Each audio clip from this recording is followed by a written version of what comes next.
Mga boss, kung nag-e-enjoy kayo sa mga quality na Tagalog recap videos ng channel na ito ay mas enjoyable kapag kayo ay nag-like, subscribe, at share sa mga kakilala nyo dahil ito ay para na rin sa patuloy na pag-upload ng mga quality videos sa channel. Mag-like at follow na rin kayo sa aking Facebook page na kapareho rin ng pangalan na The Comics Reader kapag gusto nyo ng mga recommendations na babasahin at mga quality short videos na papanuurin. Maraming salamat. Ang nakaraan. Napatulala na lang ang kakaibang pagmumukha na ito nung tatakbo na sana siya pero dahil sa epekto ng paggamit niya ng berserk ay tuluyan na lang siyang inagos ng tubig. At hindi niya rin mapigilan na mag-alala dahil masyadong matataas ang level ng mga halimaw na haharapin niya sa susunod niyang destinasyon. Kabanata 116. Nagpatuloy na nga si Rokon sa kanyang paglalakbay sa napakainit na disyerto. Kaya nagrereklamo na naman siya na mas mauuna pa siyang mamamatay sa init bago pa siya makarating sa destinasyon niya.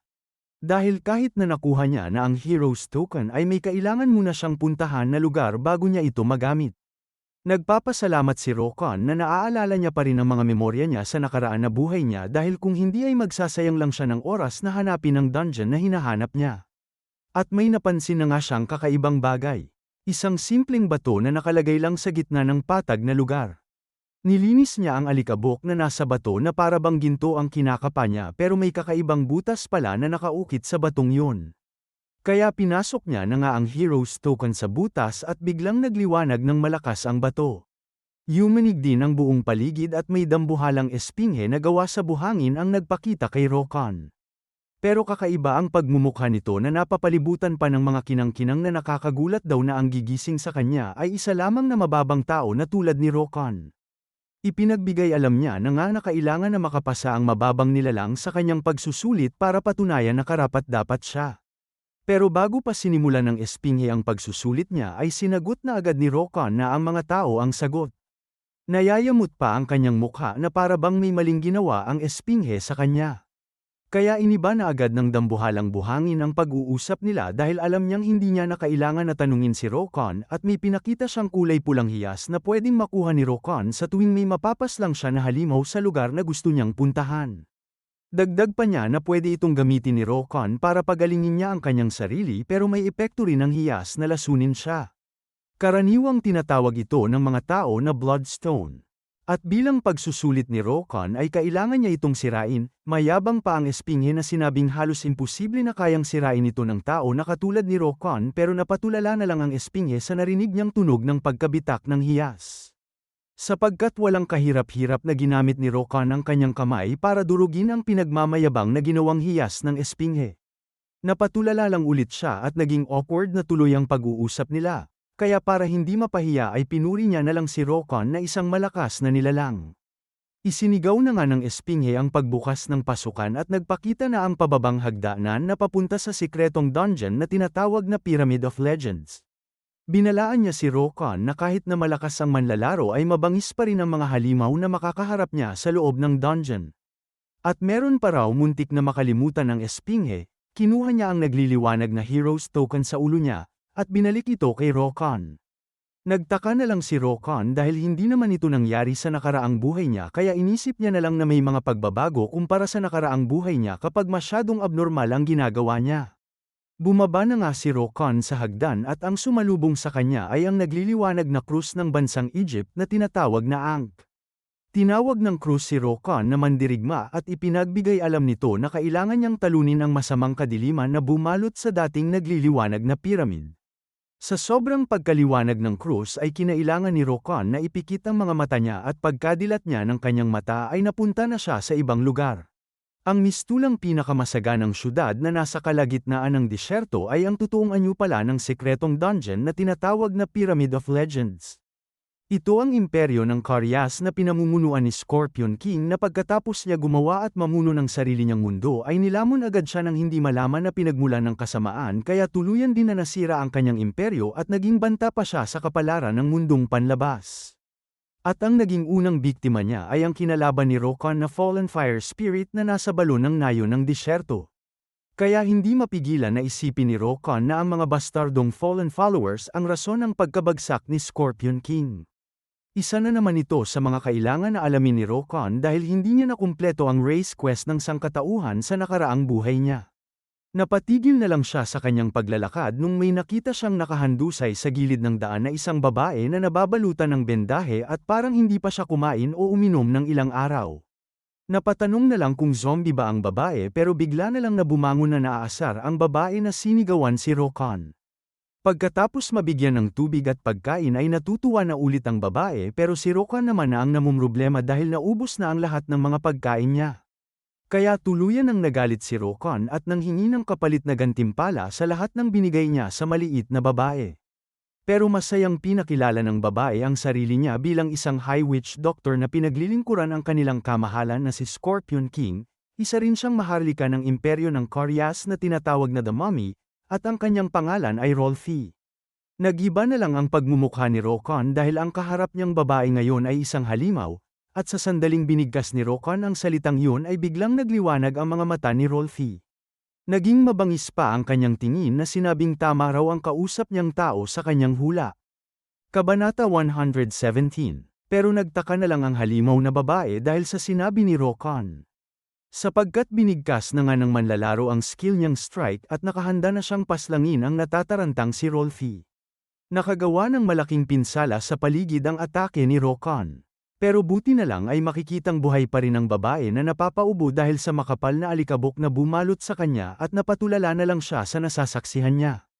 Nakita niya ang malaking butas sa lupa na resulta ng atake ni Rokan at tinawag pa siyang isang halimaw ni Rolfi. Biglang may humawak sa ulo ng babae at tinawag naman siya ni Rokan na isang matakaw na nilalang. Nanginginig na lang na tumingin si Rolfi sa likuran niya at ang bumungad sa kanya ay ang nag-uugat at nagagalit na mukha ni Rokan na pinagbabantaan na ang halimaw. Ang halimaw na babae na ang natatakot at tinawag pa niyang baliw na bastardo si Rokan. Mabilis na umatras si Rolfi at sinabi niya sa nakakatakot na manlalaro na hindi niya na pinaglilingkuran ang emperador. Magpapaliwanag na sana ang babaeng halimaw pero mabilis na sinunggaban ni Rokan ang kanyang damit at tinapon siya sa malayo sapagkat may papalapit na palang kulay bioleta na atake sa kanila. Walang nagawa si Rokan kundi harapin ang mabilis na atake na papunta sa kanila, at sa sobrang pagkagulat ay hindi na nakapagsalita ang babae dahil inisip niyang ganun-ganun na lang ang naging kapalaran ng kinatatakutan niyang manlalaro. Dito na nagpakita ang umatake sa kanila na kakilala pala ni Rolfi na isang lalaki na may ulo ng agila, pakpak ng ibon, at katawan ng tao. Siya ay level 250 na nagngangalang Horot at pinagkamalan niyang nakikipagsabuatan ang traidor na si Rolfi sa mahinang tao na tulad ni Rokan. Makikita ang galit sa mukha ng babaeng halimaw at ipinaliwanag niyang hindi niya raw trinaidor ang kanilang kamahalan kundi gusto niya lang siyang kumbinsihin. Pero sagot lang ni Horot na ang paglabag sa kalooban ng kanilang emperador ay pagtataksil na mismo, kaya ang kapalaran ni Rolfi ay ang mamatay. Tinanggihan lang ng babaeng nababalutan ng bendahe ang sinasabing kapalaran niya at naghanda na siya ng kanyang atake. Pero laking gulat niya na lang nung nakita niya si Rokan na nakahanda ng umatake kay Horot habang ang lalaking may ulo ng agila ay nakapokus pa rin ang kanyang atensyon kay Rolfi. Sa isang paghampas lang ni Rokan ng kanyang axe sa likuran ni Horot ay agad siyang napahiga sa sahig at tinawag pa siyang chicken head ng natutuwang manlalaro. Ginamit ni Horot ang kanyang pakpak para paatrasin si Rokan kahit nakapansin-pansin na ang malaking sugat sa kanyang likod pero biglang nagliyab ang kanyang kamao at malakas na sinuntok si Rokan. Sa sobrang lakas ng kanyang suntok ay napadura na lang ng dugo ang berserker. Mabilis din na umatake si Rokan gamit ng kanyang axe pero mas mabilis na lumipad si Horot para iwasan ang kanyang kalaban. Nagagalit pa ang kanyang tingin sa pag-atake ng aroganteng bastardo sa likod niya. Pero nagagalit din si Rokan na pinapababa si Chicken Head dahil hindi niya siya maabot. Gusto nang paslangin ni Horot ang nakakaasar na manlalaro pero isang tingin niya lang sa inihahandang atake ni Rolfi ay umatras na lang siya na para bang may kinatatakutan siya na ayaw niyang mangyari. Samantalang si Rokan ay inilalabas niya lang ang kanyang gitnang daliri na pinapabalik ang taong ibon na kalaban niya. Napatumba na lang si Rolfi sa sahig na nag-aalala na may masamang mangyayari sa kanila. Lumapit si Rokan sa nakaupong babae at sinabihan niya ang nanginginig na babaeng halimaw na may kailangan dapat na sabihin si Rolfi sa kanya. Napatingin lang na nagpapawis si Rolfi na napansin ang mga dumi at pasa sa katawan ni Rokan. Kaya ngayon ay namumula ang kanyang mga pisngi na nanginginig na hinahanap ang kanyang lakas na magpasalamat sa kakaibang mapang-asar na pagmumukha ni Rokan.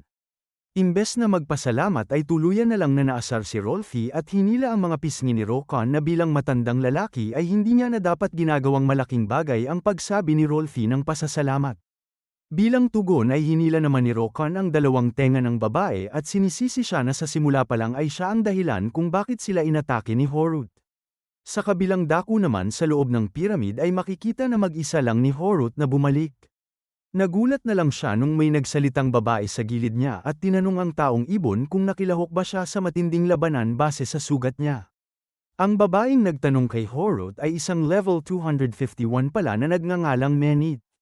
Tinanong ni Menit kung si Rolfie ba ang dahilan ng sugat niya at nagbigay lang ng babala si Horut na may kasamang mapanganib na tao si Rolfie kaya binalaan niya siya na huwag niya silang kakalabanin. Lumuhod na nga si Horut at may sasabihin daw siya sa kanyang kamahalan. Ang kanilang kamahalan na si Scorpion King ay isa na lang pala na malaking mata pero mataas pa rin ang kanyang level na level 270. Kabanata 118. Tinuturo ni Rokan ang napakalapit niyang mata na kinukumpirma ang sinabi ni Rolfie sa kanya. Napatanong din siya kung bakit mata na lang ang natitira sa emperador, kung siya ba ay patay na. O kung nakaselyado ba siya. Tinuloy lang ni Rolfie ang pagkwento niya na matagal nang nabubuhay ang emperador sapagkat siya rin ang nagpatayo ng kasalukuyang imperyo ng Karyas, kaya matagal na rin na nawala ang orihinal na kapangyarihan ng emperador na rason din kung bakit hindi niya na kayang panatilihin ang buong katawan niya. Hindi naman mapigilan ni Rokan na magduda kay Rolfie dahil hindi niya man lang alam kung ilang taon na ang emperador kahit na alam ng lahat na matagal ang buhay ng mga mami na katulad ni Rolfie. Pero natutuwang sinabi lang ng babaeng halimaw na humigit kumulang 18 taong gulang lamang siya, kaya napasigaw na lang si Rokan na isang minor de edad lang pala ang kaharap niya ngayon. Naguguluhan na lang si Rokan dahil ibang-iba ang kanilang usapan sa naaalala niya. Sapagkat race quest ng ibang species ang ginawa niya dati kaya nagbasa lang siya sa internet tungkol sa race quest ng sangkatauhan pero hindi niya inaakala na ganito kakumplikado ang kwento. Kaya tinanong niya lang kung ano ang pakay ni Horut sa nakaraang laban nila. Kung bakit pinagbintangan ng taong ibon na trinidor ni Rolfie ang kanilang emperador. Napatahimik si Rolfie at binoling niya na lang ang kanyang tingin. Sa kabilang banda naman sa imperyo ng Karyas, walang problema ang mga nagtitinda na magbenta ng kanilang gulay, masayang naglalaro ang mga bata sa paligid, at payapa ang mga mamamayan na ginagawa ang pang-araw-araw nilang gawain. Pero ang matandang babaeng ito ang biglang pinagdapuan ni Horut na seryoso ang mukha. Pinaghalong pagkagulat at pagtataka ang maipipinta sa mukha ng babae at pati na rin ang mga mamamayan ay hindi inaasahan ang biglaang pagbisita ni Horut. Pero lahat sila ay sabay-sabay na lumuhod sa taong ibon. Tinanong lang ni Horut kung anong pagkabahala ang ginagawa nila at sinabihan niya lang sila na pumunta na sila sa gusto nilang puntahan. Sapagkat may itatanong lang siya sa matandang babae na nagngangalang Arima. Tinanong niya na nga kung may alam ba ang babae sa kinaroroonan ng matakaw na si Rolfie. Pero sagot lang ni Arima na ilang araw nang hindi pumupunta si Rolfie sa bahay niya. Dahil nalaman na ni Horut ang kailangan niyang malaman ay ibinuka niya na ang kanyang pakpak at sinabihan niya si Arima na ipag-alab agad sa kanya kapag may nakita siyang hindi pamilyar na lalaki. Tsaka lumipad na nga ang taong ibon at nagpaalam na sa matandang babae. Bumalik na si Horut sa loob ng piramid at dumiretso siya sa kinaroroonan ng halimaw na taong aso. Tinanong ni Horut kung nahanap na ba nila si Rolfie pero sagot lang ng level 240 na si Jackal na hindi kayang pigilan ni Rolfie ang kanilang plano. Sumang-ayon naman si Horut sa sinabi niya pero may babala siyang mapanganib ang taong kasakasama ni Rolfie. Kahit na panandalian lang ang kanilang laban ay nakakasigurado siyang malakas ang taong yun. Wala na lang nagawa ang nagpapawis na si Jackal na isaisip ang babala ni Horut. May napansin naman ang taong ibon at itinuro ang pulang hiyas na nasa likuran ng kausap niya. Binanggit ni Jackal na ito ang napakahalagang kagamitan sa plano na tutupad sa kahilingan ng kanilang emperador.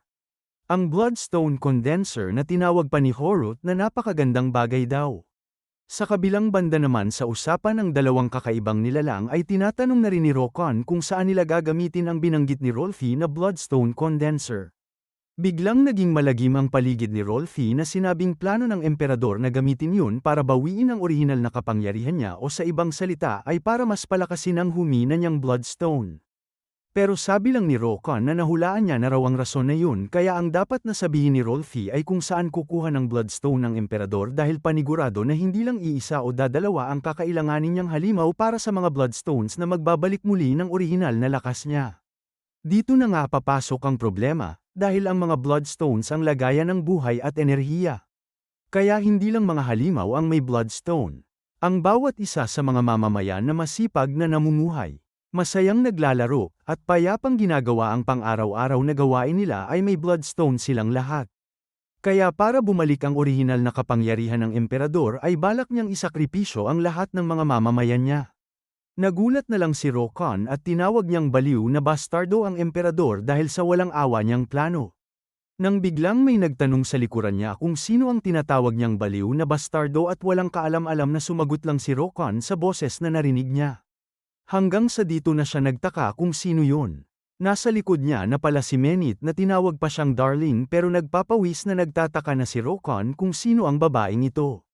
At sa sobrang gulat niya ay hindi ko na talaga alam kung paano banggitin niyang pagmumukhang yan, na napamura ng malakas dahil sa hindi niya namalayan na napakalapit na pala ng kalaban sa kanya o dahil sa napakalapit na ng 2 melon ni Menit sa kanya. Kabanata 119. Nagkaroon ng malaking pagsabog sa loob ng tolda pero mabuti na lang ay ligtas na nakalayo si Rokon at Rolfi na napasubsob ang mukha sa buhangin. Sa likod ng makapal na alikabok ay makikita ang dalawang nagliliwanag na mga mata ni Menit at habang pinapakita ang totoong anyo niyang ahas ay pinuri niya si Rokon dahil tama raw ang sinabi ni Horut na hindi talaga siya normal na tao. Pero seryoso na ang mukha ni Rokon ngayon at binalaan siya ni Rolfi na naghihingalo na agad kahit hindi pa nagsisimula ang totoong laban. Mabilis na may buntot ng ahas ang umatake sa kinaroroonan nila kaya napatalo ng dalawa para umiwas pero nahuli pa rin ang paa ng babaeng mommy at sinabihan niya si Rokon na mag-focus siya sa laban nila sapagkat ayaw ng babaeng ahas na hindi siya pinapansin.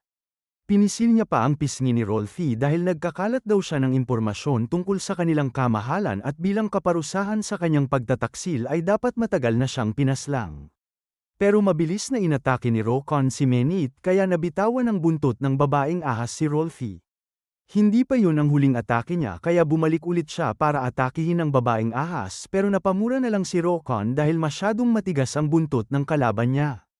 Katulad lang ng kulay ng enerhiya na nanggaling kay Horut ay naglabas din ng kulay bioletang enerhiya ang mga kamay ni Menit at mabilis niya itong itinapon kay Rokon na hindi pa nakakadapo sa sahig.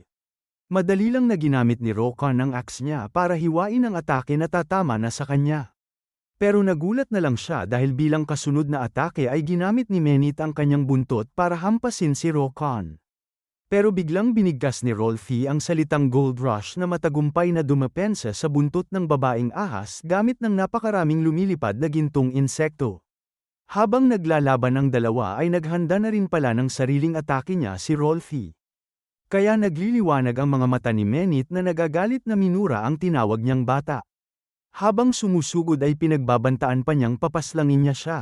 Pero patuloy pa rin si Rolfi sa paghahanda niya ng kanyang atake na nakagawa ng mga bilog na guhit sa buhangin at pagkatapos niyang bigkasin ang salitang tekeno ay may lumabas na mga namarkahan na poste pero pasalamat sa nababaluktot niyang katawan ay madali lang na iniwasan isa-isa ni Menit ang mga poste. Napaatras na lang sa gulat si Rolfi dahil nakayang iwasan ni Menit ang atake niya at mabilis pang nakalapit ang babaeng ahas na nagliliyab ang kanyang kamay kaya nataranta na rin si Rolfi. Pero buong lakas na sinuntok ni Menit ang kanyang tiyan at mabilis na ginamit ng babaeng ahas ang buntot niya para mahigpit na balutin ang buong katawan ni Rolfi. Kakaiba na ang kanyang ngiti ngayon na pinagbantaan niyang dudurugin niya na si Rolfi. Pero napansin niya agad ang papalapit na atake ni Rokon sa kanya. Napangisi lang si Menit at bago tumama ang axe ni Rokon ay nawala na ang babaeng ahas sa kinaroroonan niya at nahulog na lang si Rolfi sa buhangin na wala ng malay. Hindi alam ni Rokon kung ano ang nangyari kaya napatanong na lang siya sa sarili niya kung saan pumunta si Menit. Nakangiti lang na ng insulto ang mapanganib na babaeng ahas at hindi na nga namalaya ni Rokon na ginamit ni Menit ang kapangyarihan niya para pahintuin ang kilos ng manlalaro. Kahit na sinusubukan niyang igalaw ang kanyang kamay ay nanginginig lamang ito at nabitawan niya na rin ang kanyang axe. Habang hindi makagalaw ay nagagalit na iniisip ni Rokon kung gaano kalakas ang babaeng ahas para gumana ang skill niya sa kanya sapagkat alam naman ni Rokon na hindi mababa ang kanyang resistensya sa mga atake na tulad nito. Hinawakan ni Menit ang mukha ni Rokon at nagwagwapuhan pa siya sa manlalarong ito na hindi na makagalaw. Dito naman napagtanto ni Rokon na ang rason kung paano nawawala-wala si Menit ay dahil sa kakayahan niyang palitan ang kanyang anyo bilang tao. Tinanong na lang ni Rokon kung ano ang layunin ni Menit sa pag-atake niya sa kanila. Pero ang sagot lang ng babaeng ahas ay simple lang daw sapagkat gusto niya si Rokon. Dahil sa kauna-unahang pagkakataon sa matagal na panahon ay pinaramdam daw ng lalaking ito ang kaligayahan sa kanya. Ikinwento niyang sa loob ng ilang daang taon ay kahit na alam niyang hindi magbabago ang kanyang katapatan sa kanyang kamahalan at maliit lang nakatuwaan ang pagtulong niya sa muling pagkabuhay ng emperador ay masyado pa rin daw madali ang pagsakripisyo sa mga inosenteng tao. Hanggang sa may napansin siya na nakakabighani para sa kanya. Ang pagbalik ni Horut sa piramid na may kapansin-pansin na sugat sa likod niya. Kahit na binalaan pa siya ng taong ibon ay napangiti lang si Menit at agad na siyang naglakbay para hanapin si Rokon, at base nga sa laban nila ay mas lalo pa siyang nakasigurado. Nakakapangilabot ang ngiti ni Menit na inalok niya ang kanyang kamay kay Rokon at sinabing mapapasa kanya siya kaya inutusan niya si Rokon na gumawa silang dalawa ng kontrata. Kabanata 120. Naguguluhan na lang si Rokon dahil wala siyang maisip na makatwirang dahilan para pagdesisyonan ng babaeng ahas na ito na gumawa sila ng kontrata. Sapagkat ang larong The Lord ay may tinatawag na sistema ng kontrata na kadalasang ginagamit lang ng mga manlalaro para makipagkalakalan pero kung minsan ay may nangyayari rin na espesyal na kontrata sa pagitan ng mga manlalaro at mga halimaw. Ang rason kung bakit espesyal ang ganitong kontrata ay dahil sa imbes na materyal na bagay na tulad ng pera o kagamitan ay pwedeng makakuha ng mga abilidad ang mga manlalaro na galing sa mga halimaw. Pero karamihan sa mga halimaw ay gustong kalabanin ng mga manlalaro at iilan lang ang mga halimaw na may kakayahang makaintindi ng kontrata kaya paswertehan na lang talaga ang iilan ng mga manlalaro na makakakuha ng ganitong oportunidad. Kaya napaisip na lang si Rokon na kung totoo ang kagustuhan na gawin ni Menit ay isa itong hindi kapanipaniwalang benepisyo na hindi niya aakalain sa buong buhay niyang makukuha niya. Kaya tinanong na muna ni Rokon kung ano ang kondisyon ni Menit para sa kontrata nila. Ang unang kondisyon ng babaeng ahas ay si Rokon ang magiging kamay at paa niya na lalaban para sa kanilang kamahalan at ang pangalawa ay ang paslangin niya ang batang mommy na si Rolfie gamit ng sarili niyang mga kamay. Hindi naman ito inaasahan ni Rokon na ganun kalalim ang galit ni Menit kay Rolfie. Hindi na alam ng manlalaro kung anong desisyon ang pipiliin niya, pero napangiti na lang si Rokon habang nagpapawis at lumapit siya kay Menit na sumang-ayon na gumawa sila ng kontrata nila. Hindi na masilayan ang buong pagmumukha ni Rokon na para bang ganun na lang kadali na maging tunay na masamang tao ang katulad niya at lumapit na nga siya sa nakahandusay na lang na batang mommy. Seryoso ang tingin ni Rokon na kinukumbinsi niya na lang ang sarili niya na isa lang na halimaw si Rolfie. At ang rason lang na pumunta siya sa dungeon na yun ay para makuha niya ang mga bloodstones na kakailanganin niya para sa race quest. Kapag mas mabilis siyang lalakas ay mas mabilis din na magtatagumpay ang kanyang paghihiganti sa lalaking yun kaya ang halimaw na ito ay isa lamang na hakbang para makamit niya ang tunay niyang layunin. Pero kahit na mahina lang ang kanyang boses ay biglang nakapagsalita si Rolfie at ginagamit niya ang kanyang buong lakas na igalaw ang kanyang katawan para iligtas ang mga inosenteng mamamayan. Na para bang tinamaan si Rokon ng natitira niyang konsensya, o meron pa siyang ganun, at nag-ugat ang kanyang panga dahil sa galit. Tinanong niya ang kanyang sarili kung ano nga ba ang totoong rason kung bakit niya nilalaro ang The Lord. Sapagkat natutuwa siya kapag siya ay nakikipaglaban at namamangha siya sa mga natutuklasan niya sa kaakit-akit na mundong ito. Hanggang sa sinira ng bastardong iyon ang lahat, kaya imbes na matuwa si Rokon na maglaro ay naging mas importante pa sa kanya na maghiganti kay Odin. Nahimasmasan na si Rokon kaya napasigaw na lang siya ng malutong na mura at napatanong na lang si Menit kung anong klaseng multo ang sumanib kay Rokon. Pinulot ni Rokon ang maliit na katawan ni Rolfie at pinagalitan niya ang babaeng mommy na hindi siya pwedeng mahimatay kung gusto niyang iligtas ang mga mamamayan. Nanghihina si Rolfie na idinilat niya ang kanyang mata at naaasar sa makitid ang utak na tao na hindi niya maintindihan kung ano ang sinasabi ng taong ito. Patuloy lang si Rokon sa kanyang sermon kay Rolfie na iwasan niya raw na magpahuli na parang tanga at tumulong siya sa laban nila. Pero mukhang maayos naman na ang palagay ni Rolfie na nakikipagtalo sa aroganteng bastardo na si Rokon at tinawag naman siyang matakaw ng bastardo. Hanggang sa hindi nila namalayan na inihampas na pala ni Menit ang kanyang buntot sa kinatatayuan nila at ligtas ulit sila na nakaiwas samantalang ang mukha na naman ni Rolfie ang unang bumagsak sa buhangin. Napansin ni Rokon na mabilis na nagpalit ng anyo si Menit at dito niya rin napagtanto na gumagana lang ang hypnosis ng kalaban kapag siya ay nasa anyong tao niya. Lumapit si Rolfie na magulo ang kanyang buhok na pinuri si Rokon sapagkat na kaya niyang makawala sa atake ni Menit. Inumpisahan ng ipaliwanag ni Rolfie ang mga kakayahan ng babaeng ahas na may abilidad na magpalit ng anyo bilang ahas at bilang tao. Kahit na malakas ang hypnosis ni Menit ay kaya niya lang itong gamitin sa isang tao kapag siya ay nasa anyong tao niya. At kapag naman siya ay nasa anyong ahas niya ay may balanse sa kanyang malakas na atake at depensang kapangyarihan. Pinutol na ni Menit ang nakakahiya raw na pagbubulgar ni Rolfie ng mga impormasyon niya. Hindi lang impormasyon ng kanilang kamahalan kundi pati impormasyon niya na rin ang kanyang sinasabi kay Rokon. Kaya mas lalo pang nagalit si Menit at pinagbantaan niyang siya na mismo ang papaslang kay Rolfie at itinuro niya si Rokon na nagtataka kung ano naman ang nagawa niyang mali. Naguugat ang kanyang mukha na tinanong kung bakit tinanggihan ni Rokon ang kontrata nilang dalawa, kung bakit niya susukuan ang madaling daan at tatahakin ang mahirap. Pero napangisi lang si Rokon na sumagot na masasaya siya sa desisyon niyang ito. Napatanong na lang si Menit kung anong sasaya ang tinutukoy ni Rokon. Tinuloy lang ni Rokon ang kanyang sinasabi na masasaya siyang talunin si Menit kasama ng matakaw na nasa likuran niya at pagkatapos niyang hiwain ang mga kasamahan ng babaeng ahas ay isusunod niyang sisirain ang baliw nilang emperador sapagkat masasaya si Rokon kung iyon ang gagawin niya. Para bang nabasag na estatwa si Rolfie na napatulala na lang sa sinabi ng baliw na bastardo na kakampi niya. Halatang natutuwa na ulit si Rokon na inilabas ang kanyang twin battle axe at pinakalma niya ang kanyang sarili na inisip na mas mabuting nasisiyahan siya na nilalaro ang larong ito samantalang paangat na sa langit ang kaluluwa ni Rolfie habang pinapanood ang kakaibang kilos ni Rokon. Inisip din ni Rokon na magpapalakas siya gamit ng sarili niyang paraan at saka na siya maghihiganti sa lalaking iyon. Inamin naman ni Menit na mali ang pagkakaunawa niya kay Rokon at kapareho niya lang pala si Rolfie na isang baliw kaya napagdesisyonan na ng babaeng ahas na paslangin silang dalawa. Agad na nabalot ang buong kapaligiran ng madilim na enerhiya pero para bang sa kauna-unahang pagkakataon ay tunay na naging mabait na bida si Rokon at sinabi niyang nandito lang siya sa tabi ni Rolfie. Wala rin siyang plano na kumbinsihin lang ang emperador dahil buo na ang kanyang desisyon na papaslangin niya ang malaking mata na nasa loob ng piramid. Kaya tinanong niya si Rolfie kung ayos lang sa kanya ang desisyon na yon. Inihanda lang ni Rolfie ang kanyang kamao at naging seryoso na ang kanyang ekspresyon na sinabi kay Rokon na ayos lang na gawin niya ang napagdesisyonan niya.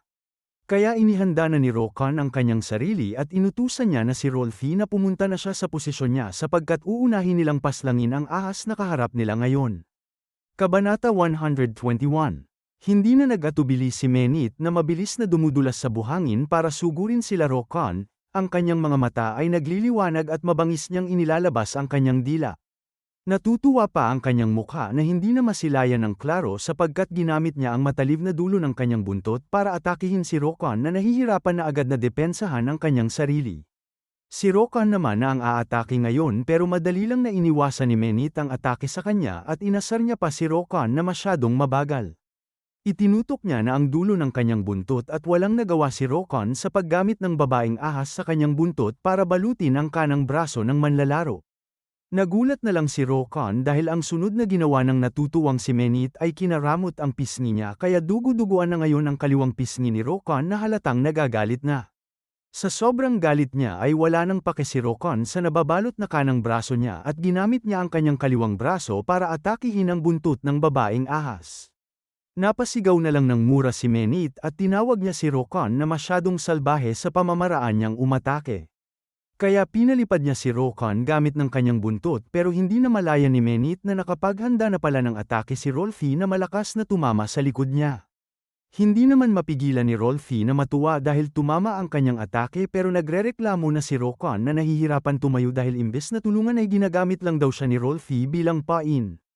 Pero may napansin agad siya kaya sinigawan niya si Rolfie na tumingin sa likuran niya. Walang kamalay-malay na hindi pa rin umaalis si Rolfie sa kinatatayuan niya habang may malaking buntot na ang nakahandang umatake sa kanya. Inihampas na nga ng babaeng ahas ang dulo ng kanyang buntot pero buti na lang ay mabilis na ginamit ni Rolfie ang kanyang skill para depensahan ang sarili niya. Pero nagkabitak-bitak pa rin ang panangga na ginamit ng babaeng mommy na ikinatuwa na naman ni Menit kaya sinabihan niyang mamatay na siya. Hindi nila alam ay ibinato na pala ni Rokon ang kanyang axe para pigilan ang buntot ng babaeng ahas na hampasin pa ulit si Rolfie.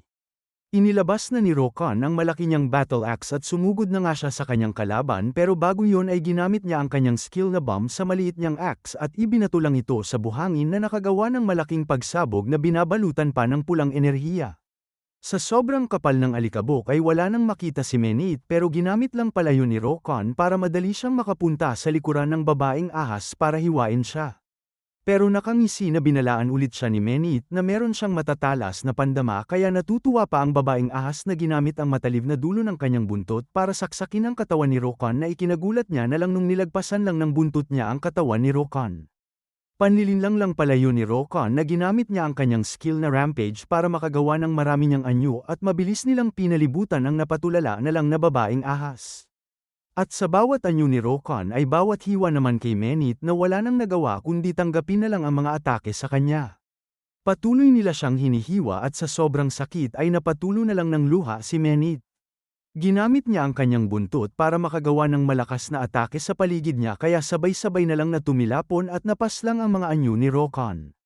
Pati siya ay hindi nakaligtas na matamaan sa atake ng babaeng ahas kaya sa sandaling nahanap ni Menit ang totoong katawan ni Rokon ay mabilis niyang ginamit ang matalib na dulo ng kanyang buntot para saksakin ang manlalaro. Kaya ngayon ay binabalot na ang buong katawan ni Rokon ng mahabang buntot ni Menit at tinawag pa siyang isang hangal na tao at sisiguraduhin din niya na manghihinayang si Rokon na tinanggihan ang kanyang alok. Napangisi lang si Rokon na naiintindihan niya ang galit ng babaeng ahas pero sinabihan niya rin siya na may mahalagang bagay siyang nakakalimutan.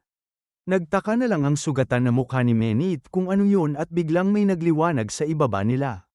Yun pala ay nakapaghanda na ulit ng atake si Rolfie at binigkas niya na nga ang pangalan ng kanyang skill na Tekeno na naglabas ng mahabang poste na malakas na tumama ulit sa likod ni Menit. Napadura na lang ng dugo ang babaeng ahas at tuluyan na siyang tumilapon dahil sa malakas na pagkakatama sa kanya. Nakaisip ulit ng kakaibang plano si Rokon kaya kuminang ang buong pagmumukha niya na inutusan si Rolfie na siya naman ngayon ang paliparin niya at kahit na nagtataka ang babaeng mommy sa plano ng kakampi niya ay pinalipad niya na rin si Rokon na para bang bata na natutuwa dahil nakakalipad na raw siya. Nagkaroon naman na ng malay si Menit pero ang bumungad sa kanya ay ang papalapit na manlalaro na nakahanda ng umatake sa kanya. Biglang lumaki ang axe ni Rokon na nagkulay itim at patusok-tusok pa ang mga patalim nito. Nakakatakot pa ang kanyang mukha na binalaan si Menit na papalapit na raw ang kanyang kamatayan, pinapatigil na lang siya ng babaeng ahas na maghintay daw muna siya pero wala ulit pa kay si Rokon sa kung anuman ang gustong sabihin ng pinaslang niya na kalaban. Kakaiba ulit ang pagmumukha ni Rokon na natutuwa sapagkat may malakas na kalaban na naman siyang napaslang. Kung nagustuhan mo ang video at interesado ka sa susunod na mangyayari ay i-click mo na ang subscribe at like button pati na rin ang notification bell para lagi kang updated sa kwento ng Hari ng Karahasan at mag-follow at like na rin kayo sa aking Facebook page na parehong pangalan na D Comics Reader.